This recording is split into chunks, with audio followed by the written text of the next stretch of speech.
the next problem statement is to find factorial of a given number using, so here they may ask the problem statement like using non-recursion. So whenever a question is asked like this, find the factorial of a given number using non-recursion. So whenever they ask this question as non-recursion, you can use any one of the technique. That is, you can use void function without parameters, void function with parameters, non-void function without parameters, or non-void function with parameters.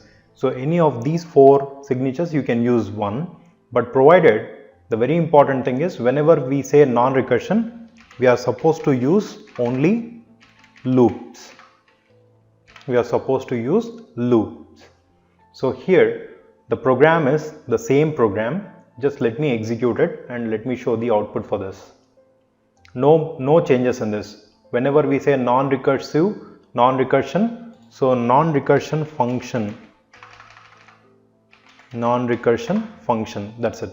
The program will be this one. Now let me execute this code and show you non-recursive function. So let me give 8.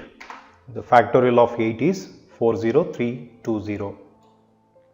Alright, so this is how we are going to execute the output for factorial of a given number using non-recursive function.